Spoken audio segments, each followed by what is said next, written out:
안녕하세요. 오늘도 사연살롱을 찾아주셔서 감사합니다.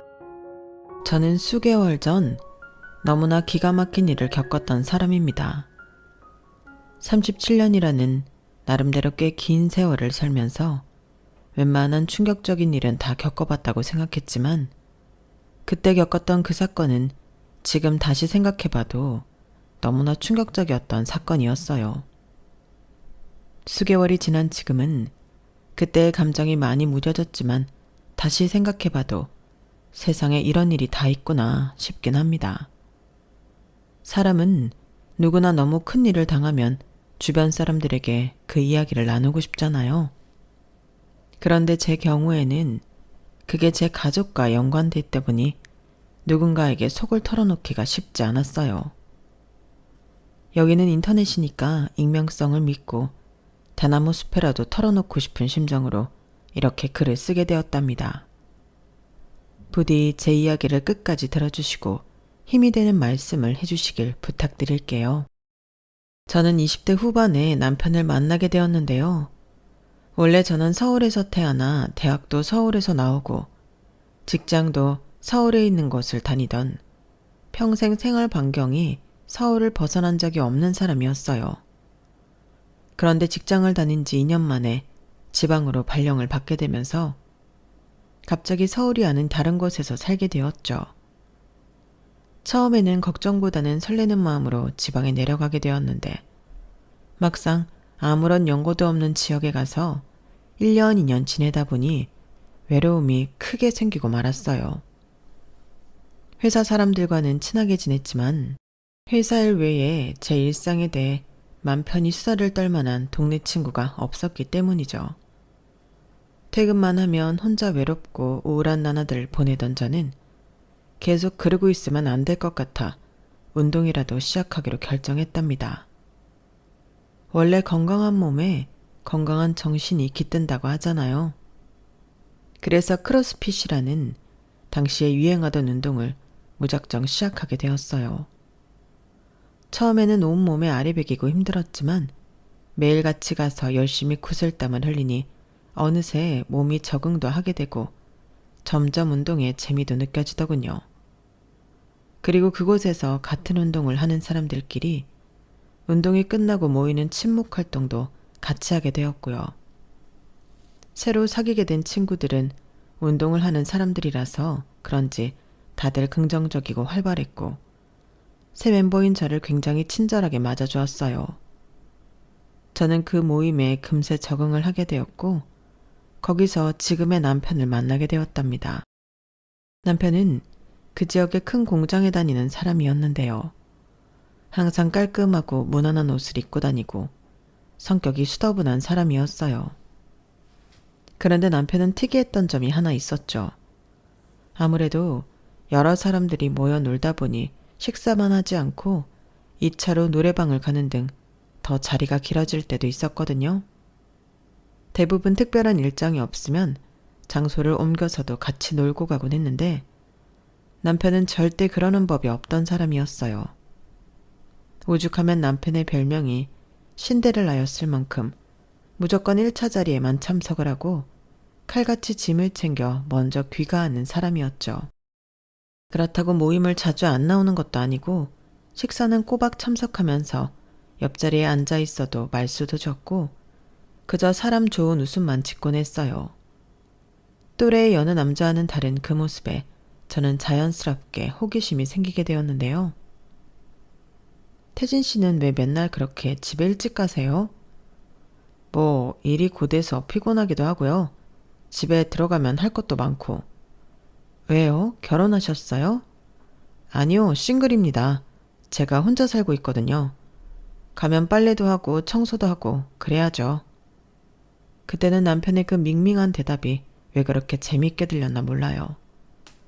저는 몇 번 대화를 나누고 나서 남편에게 더욱더 호기심이 생겼고 이후로도 남편과 수없이 많은 대화를 더 나누었답니다.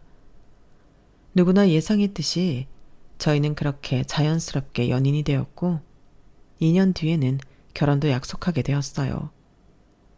지방에 가서 몇 년 지내다 올 줄 알았던 제가 거기서 만난 남자와 결혼을 하고 정착을 한다고 하니 주변 사람들이 많이 놀라긴 했었죠. 절 걱정하는 사람도 많았지만 저는 진중하면서도 생활력이 강한 남편과 둘이서 행복하게 지낼 자신이 있었답니다. 저희는 결혼 2년 차에 아들을 출산하게 되었는데요.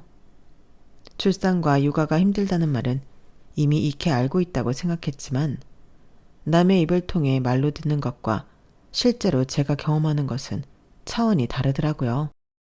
저는 진통만 14시간을 했고 정말 어렵게 아들을 출산했어요. 살면서 처음 겪어보는 고통이었고 왜 출산할 때 생사를 오간다고 하는지 온몸으로 체감하게 되었죠. 곁에서 보는 남편 역시 온몸에 진땀을 뺄 만큼 고생을 했고 출산 직후에는 최선을 다해 제 곁을 지키면서 제 회복을 도와주었어요.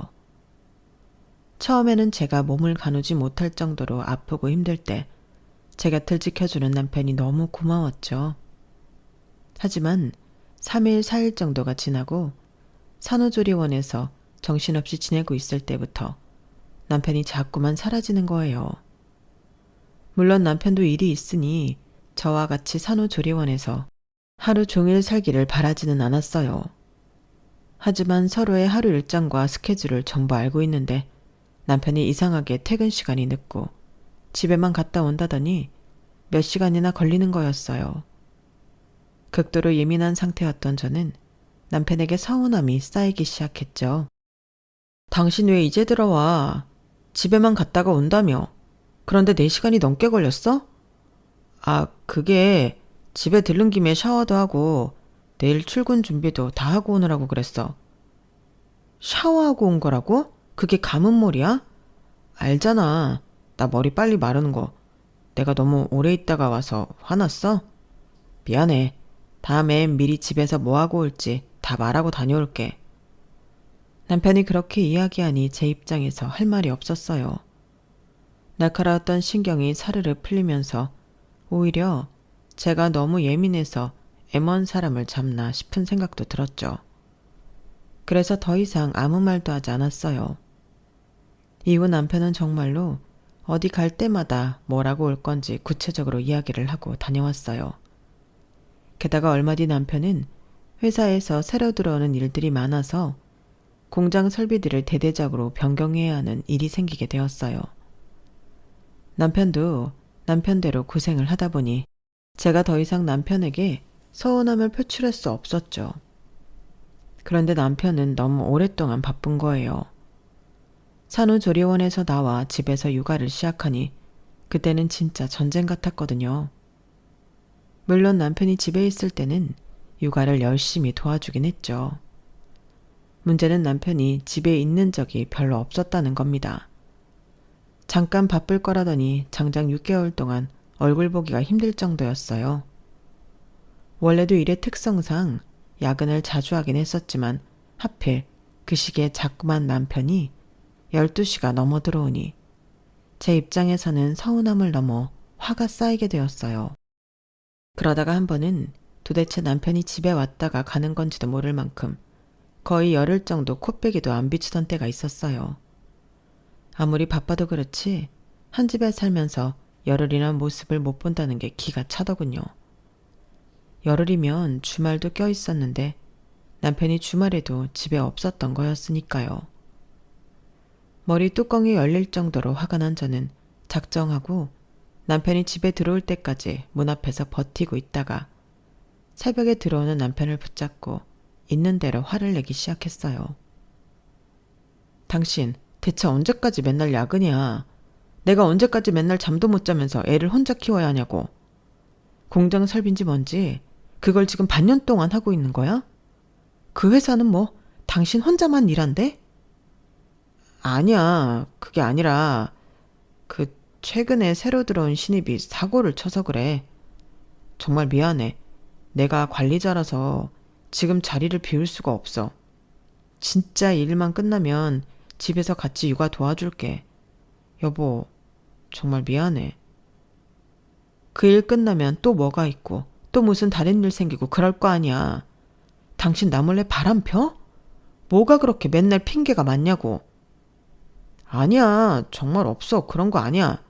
이번 일만 끝나면 한동안 정말 안 바빠. 나는 친정도 멀고 육아 부탁할 시댁도 없어. 이 지역에서 혼자인데 너무한 거 아니냐고. 남편은 20대 초반에 부모님을 모두 여의고 혼자 살았던 사람이기 때문에 저는 시댁 식구가 없었거든요. 그렇다고 친정 부모님께 육아를 도와주러 매주마다 KTX를 타고 와달라고 할 수도 없는 노릇이었고요. 제가 엄청나게 화를 내자 남편은 몇 날 며칠 동안 미안하다고 사과를 했어요.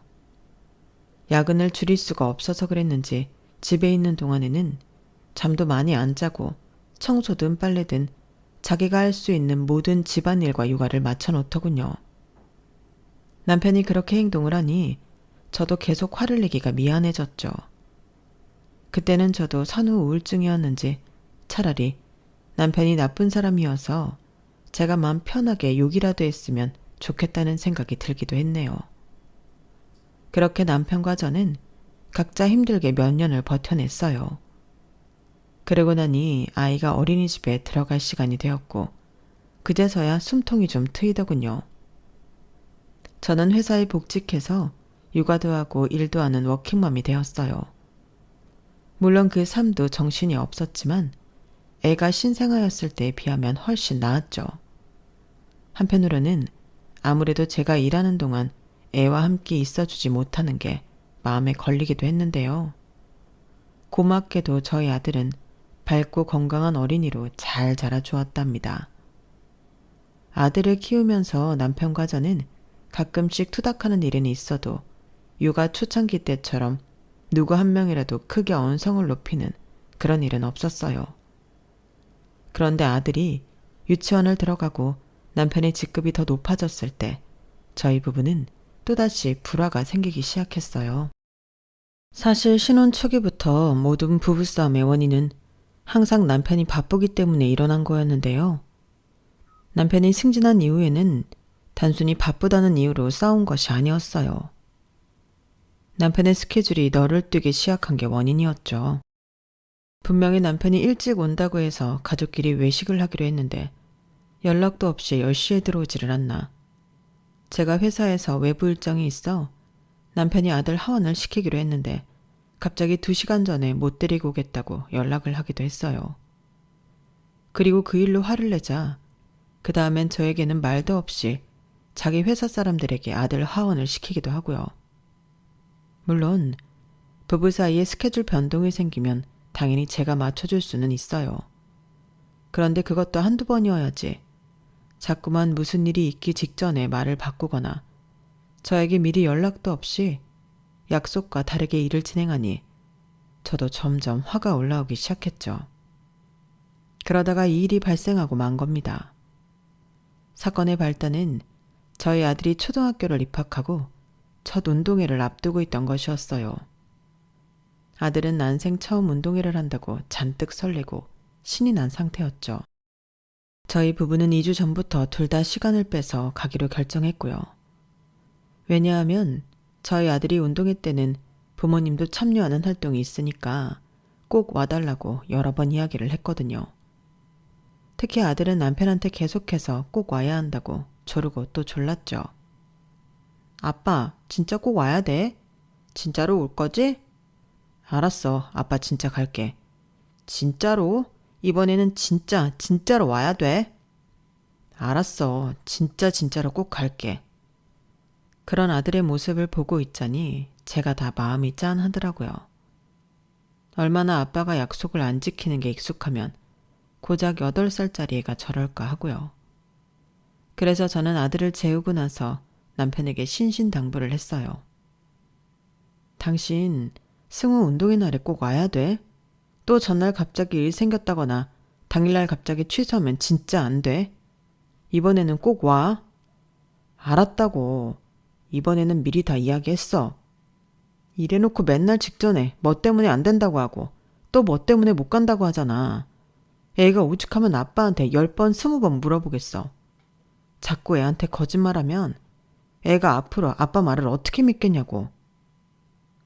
이번에는 진짜 안 그럴게. 진짜 약속해. 저는 마지막으로 남편을 한 번만 더 믿어보자 하고 더 이상 말을 아끼기로 했어요. 저도 다 큰 어른이고 가장인데 가족들이 이만큼 말했으면 어련히 알아들었겠거니 했죠. 시간은 빠르게 흘러 어느새 운동의 전날이 되었고 저는 일찍 퇴근하고 들어와서 저희 아들이 좋아하는 재료를 듬뿍 넣어 도시락을 만들었답니다. 몇 시간 뒤 퇴근하는 남편에게 다시 한번 내일 일정을 물어보기도 했고요. 남편은 정말 일정 변동이 없다고 확실하게 얘기했고 저도 그제야 마음을 편안히 내려놓을 수가 있었어요. 하지만 그 다음날 아침 일찍부터 도시락, 얼음물 등을 챙겨 아들과 함께 학교로 향하고 있는데 그때였어요. 학교 앞에 다 와서 벼랑간 남편의 핸드폰 벨소리가 울리는 겁니다. 남편은 핸드폰을 보더니 전화 좀 받겠다며 자리를 피하더라고요. 아들은 불안한 표정으로 아빠 뒷모습만 보고 있었어요. 저는 아들한테 엄마 아빠도 뒤따라 들어갈 테니 먼저 들어가 있으라고 달랬죠. 아들을 겨우 보낸 뒤 저는 남편이 간 방향으로 발걸음을 옮겼습니다. 그때는 남편이 전화를 받으러 굳이 자리를 피한 것에 대해서는 아무런 생각을 못했어요. 남편은 교직원 주차장 쪽 울타리 밑에서 통화 중이었는데요. 내가 저번에 오늘은 못 간다고 했잖아. 뭐? 그럼 나는 와이프한테 뭐라고 말해? 일단 알았어. 남편이 너무 편하게 반말을 하니 회사 사람이랑 통화하는 게 맞나 싶은 생각이 조금 들었네요. 하지만 곧이어 남편도 직급이 있으니 부하 직원에게는 그럴 수도 있겠다는 생각이 들었죠. 그때는 말투에 대한 이질감보다는 남편이 아들 학교에는 한 발자국도 들이지 않고 또 자리를 비우려나 보다 하는 불안한 예감이 더 강하기도 했고요. 그리고 제 예감은 틀리지 않았어요. 남편은 인상을 찌푸리면서 전화를 끊고 뒤돌아봤다가 저를 발견하고는 깜짝 놀라더군요. 당신 왜 여기까지 따라왔어? 승호는? 방금 통화 뭐야? 설마 지금 또 가봐야 돼? 그게 미안해. 가봐야 할 것 같아. 근데 진짜 잠깐이면 돼. 잠깐. 어차피 애들 오전 조회 시간도 있잖아. 운동회 시작 전에는 돌아올게. 이럴 거면 처음부터 약속을 하지 말든가. 아, 됐어. 갔다가 오든지 말든지 알아서 해. 저는 남편 손에 들려있던 짐을 확 낚아채면서 퉁명스럽게 쏘아붙였어요. 남편이 뭐라고 대꾸하기도 전에 그대로 남편을 버려두고는 학교 안으로 들어와 버렸죠. 자꾸 말을 이랬다 저랬다 바꾸니 화가 머리 끝까지 났고 잠시 뒤 남편이 없어진 걸 보고 실망할 아들 걱정에 마음이 너무 안 좋았거든요. 솔직히 말하면 남편에게 정이 확 떨어지기도 했고요. 그날 운동회는 잔뜩 실망한 아들을 달래느라 하루 종일 보내야만 했어요. 3시간 만에 오기는 개뿔. 남편은 해가 다 진 이후에도 집에 들어올 생각을 안 했죠. 애초에 기대도 안 했던 저는 남편이 들어오거나 말거나 애를 일찍 재우고 저도 일찍 잠들어 버렸습니다. 남편은 그날 저녁 늦게 들어왔다가 다시 다음 날 새벽 일찍 집을 나간 것 같았어요. 하지만 오전에 일어난 저는 남편에게 신경을 쓸 겨를이 없었죠. 전날 애를 달래느라 이것저것 군것질거리를 사준 것이 화근이 되었던 건지 아이가 큰 탈이 난 거예요. 처음엔 단순한 장염인가 싶어서 죽을 먹이고 약국에서 받아온 약을 먹였는데 시간이 지날수록 통증이 나아지지 않았고 열까지 오르더군요. 미리 병원을 갔어야 했는데 저녁 시간을 놓쳐 큰 병원으로 가야만 했어요. 급한 마음에 남편한테 전화를 했는데 받질 않았죠.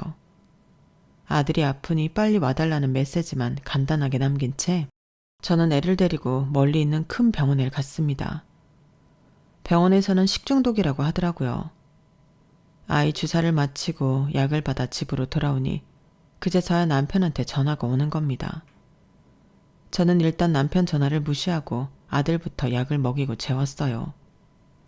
저 역시 씻고 나오니 밤 12시가 다 되어갔는데 남편은 그 시간에 집으로 들어오더군요.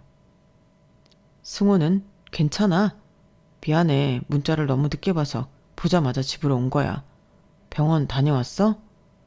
그래, 다녀왔어. 당신이 그게 왜 궁금해? 어차피 당신 아들이 아프던 말던 신경도 안 쓸 거면서. 무슨 말을 그렇게 해. 내가 핸드폰 배터리가 없어서 충전기에 꽂아놓고 있느라 핸드폰을 늦게 본 거야.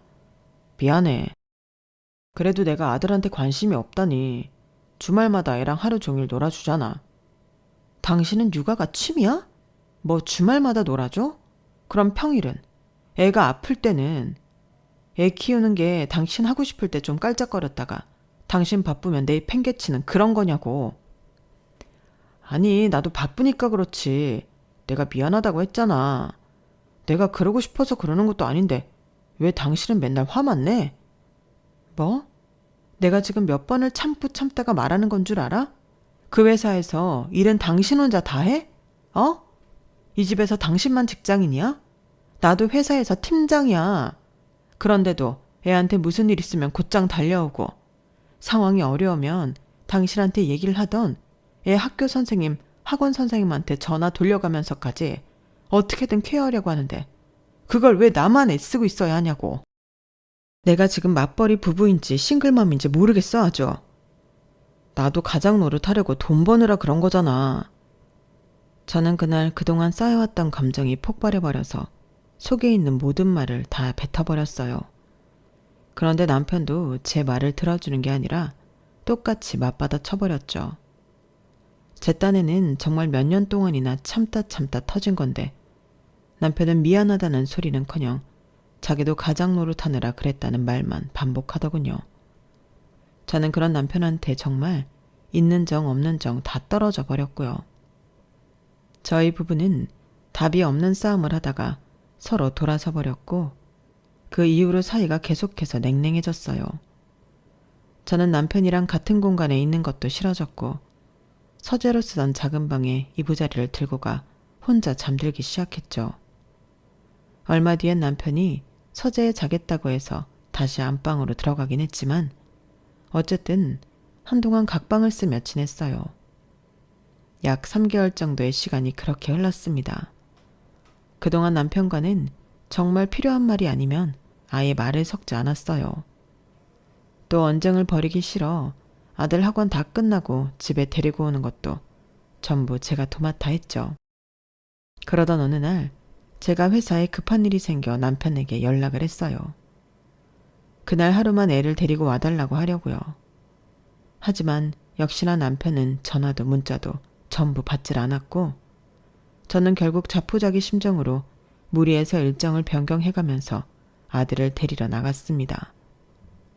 그런데 아들이 학원을 마치고 나올 때 제가 처음 보는 사람이 저희 아들을 먼저 부르는 거예요. 아들은 그 사람을 아는 듯이 인사를 하며 곧바로 그 사람에게 갔고요. 제가 후다닥 그쪽으로 다가가자 그 남자는 절 보고 바로 허리를 굽혀 인사하더군요. 저 혹시 누구세요? 우리 승우 아세요? 아, 네 사모님 안녕하세요. 저 윤 실장님이랑 같이 일하는 황현철 팀장이라고 합니다. 승우 알죠? 윤 실장님 부탁으로 전에도 몇 번 데리러 왔었거든요. 저는 처음 듣는 얘기였어요. 몇 년 전 저한테 말도 없이 다른 사람한테 애를 맡기길래 그럴 거면 저한테 그 사람의 연락처라도 미리 남겨놓으라고 분명히 얘기했는데 또 말도 없이 이런 짓을 했다니 화가 솟구쳤죠. 그러나 남 앞에서 화를 낼 수는 없어 저는 가까스로 웃으며 대꾸했어요. 아, 남편이 오늘 바빠서 연락을 못 받는 줄 알았는데 어떻게 제 연락을 보기는 했나 보네요. 네, 실장님 바쁜 일 있다고 하셔서 제가 왔어요. 혹시 남편이 무슨 일로 바쁜지 팀장님도 잘 모르시나요? 남편은 늘 공장 일 때문에 바쁘다고 해서요. 저희 공장은 뭐 별로 바쁠 일은 없는데요.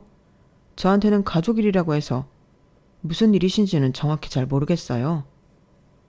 황 팀장의 말을 들은 저는 머리가 잠시 멍해졌어요. 그동안 남편이 회사 일 때문에 바쁘다고 하면 곧이곧대로 그런가 보다 했지 그게 거짓말일 거라고는 상상도 못했거든요.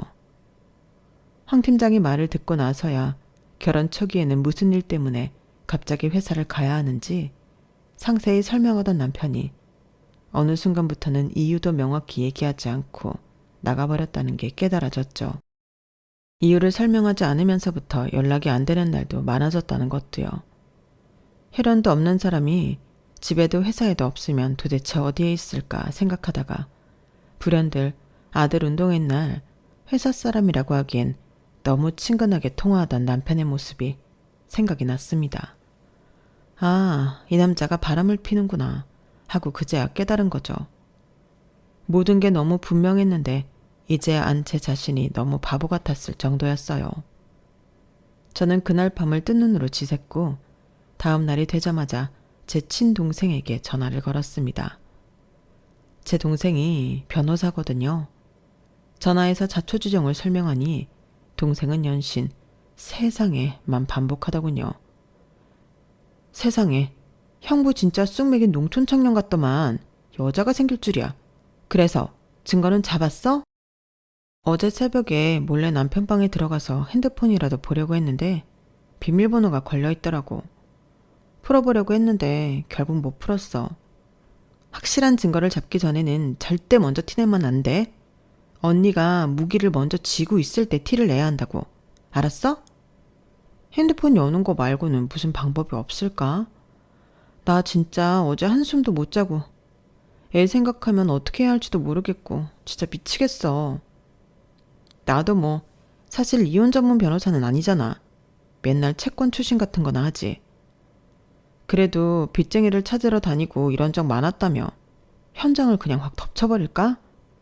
일단은 먼저 언니가 마음 편하게 먹어야 돼.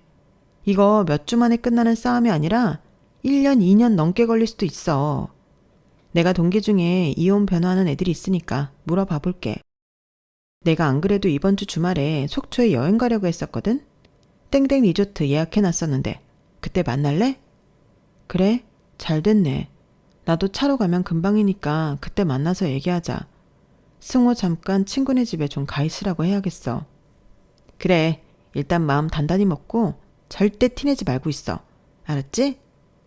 동생의 말에 저는 정말로 마음을 단단히 먹고 3일 정도의 지옥 같은 시간을 보냈어요. 다행히 남편과 대화가 단절된 지 오래라서 모른 척하는 건 문제가 되지 않았죠. 그런데 매일 밤 아이를 재우고 나올 때마다 마음이 찢어지는 것 같았어요.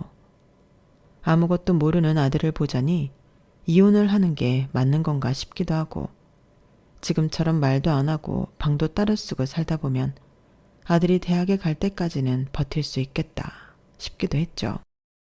속으로 오만 가지 고민을 하며 3일 밤을 설치고 나니 드디어 주말이 되었어요. 저는 미리 아들 친구의 엄마에게 부탁을 해놓고 약속된 시간에 애를 친구 집에 데려다 주었어요. 소정의 감사표지와 가족들 다 같이 드시라고 과일도 가져다 드리면서요. 그리고는 바로 동생과 만나기로 한 땡땡 리조트를 향했습니다. 리조트 앞에서 만난 저희는 일단 1층에 있는 카페테리아에 자리를 잡았어요.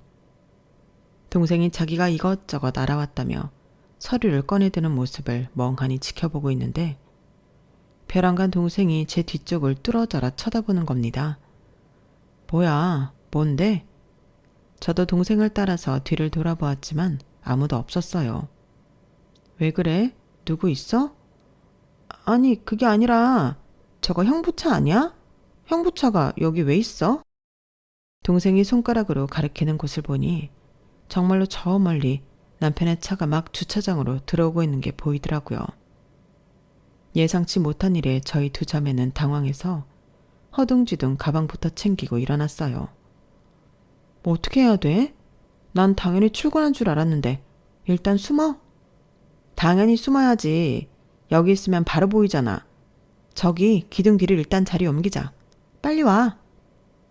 동생의 말을 따라 저는 후다닥 리조트 입구와 먼 자리로 자리를 옮겨갔어요. 잠시 뒤 주차를 마친 남편이 차에서 내려 입구 쪽으로 걸어오고 있는 게 보이더군요. 설마 지금 불륜의 현장을 목격하는 건가 싶어서 저는 심장이 터질 듯이 쿵쾅대고 있었어요. 언니, 일단 전화해봐. 지금? 전화해서 어디 있는지 물어봐봐. 형부가 언니한테 거짓말하는지 한번 보자. 저는 동생의 말을 듣고 얼른 핸드폰을 꺼내 남편에게 전화를 걸었습니다. 남편이 전화를 안 받으면 어쩌나 싶었는데 다행히 핸드폰을 보자마자 전화를 받더라고요. 무슨 일이야? 당신 지금 어디야? 나? 어디긴 잠깐 사무실에 점검 좀 하러 왔지. 왜? 눈 하나 깜짝 않고 거짓말을 하는 남편을 보고 저는 쿵쾅대던 심장이 차가워지는 것 같았어요. 긴장되어서 떨리던 목소리로 저절로 착 가라앉게 되더군요. 그래? 얼마나 걸려? 나도 오늘 일 있어서 급하게 회사에 들러야 하거든. 글쎄, 저녁 늦게까지 있어야 할 것 같은데. 무슨 일인데? 알았어. 그럼 신경 쓰지 마. 저는 평소 기분이 언짢을 때처럼 전화를 끊었고 남편은 통화가 끊어진 핸드폰을 보고 머리를 벅벅 긁더니 엘리베이터를 향했어요. 그 모습에 저는 얼른 동생의 등을 떠밀었죠. 야, 얼른 네가 따라가. 내가? 내가 따라가면 뭐 눈 마주치고 인사라도 하게? 너는 안 본 지 오래됐잖아. 지난 추석 때도 봤구만. 뭐래? 알았어. 뭐 어떻게든 해볼게. 어느 호실로 가는지 보고 나서 말해줄게. 동생은 궁시렁대면서도 얼른 남편 뒤로 따라가 붙었고 다행히 다른 인파에 섞여 남편에게 들키지 않고 같은 엘리베이터를 타는데 성공한 듯 했습니다. 두 사람이 탄 엘리베이터 문이 닫히자마자 저도 후다닥 그 엘리베이터 앞에 가서 대기하고 있었어요. 연락이 오자마자 바로 뒤따라 가려고요. 잠시 후 동생에게서 14층이라는 메시지가 왔고 저는 얼른 엘리베이터를 타고 14층으로 올라갔어요. 그리고 동생이 미리 받은 호실 앞으로 갔죠. 그 안에서 불륜녀랑 같이 있을 남편을 생각하니까 식은땀이 절로 나더라고요. 동생은 제 뒤에서 핸드폰 영상 촬영을 시작했고 저는 사정없이 문을 두들겼습니다. 그러자 안에서 누구세요? 하는 남편의 목소리가 들려왔죠. 대답도 없이 계속 문을 두드리자 곧이어 문이 열렸어요. 누구세요? 여보! 의아한 표정으로 문을 연 남편은 절 발견하자마자 깜짝 놀랐고 저는 남편을 두 손으로 힘껏 밀치며 방 안으로 들어갔어요. 동생도 카메라를 계속 켜둔 채 뒤따라 들어왔죠.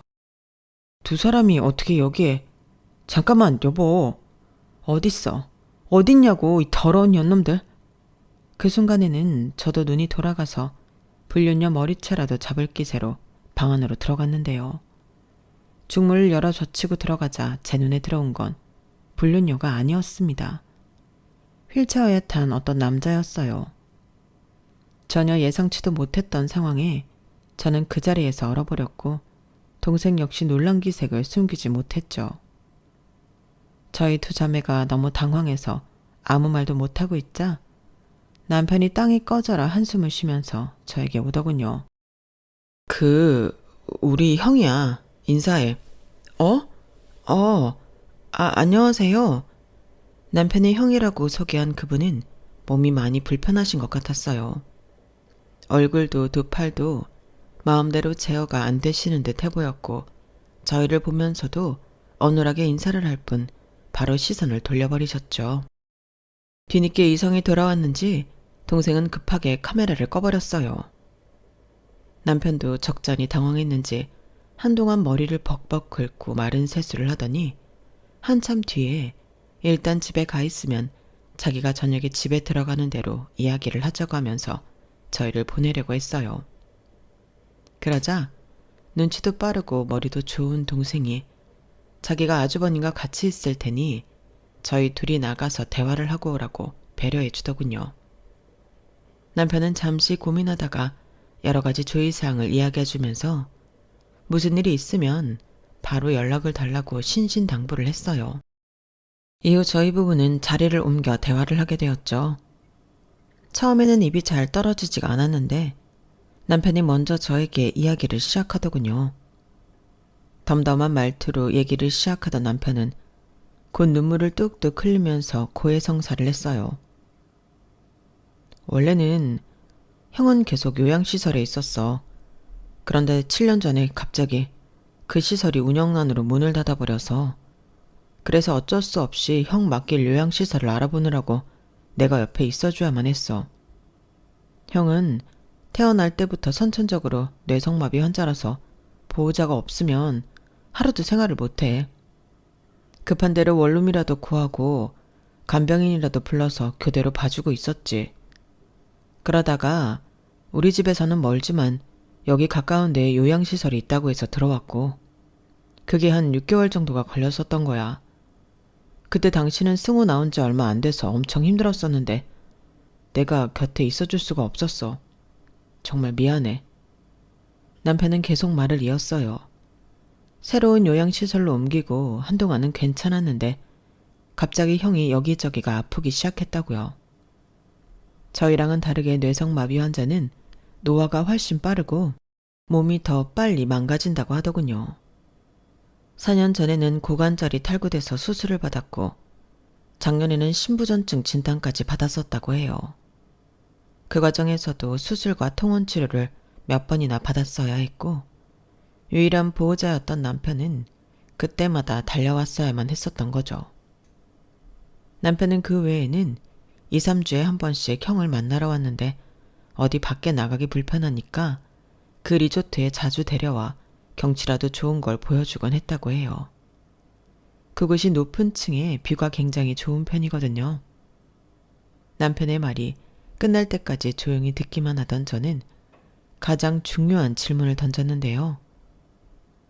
근데 왜 여지껏 나한테는 비밀로 했어?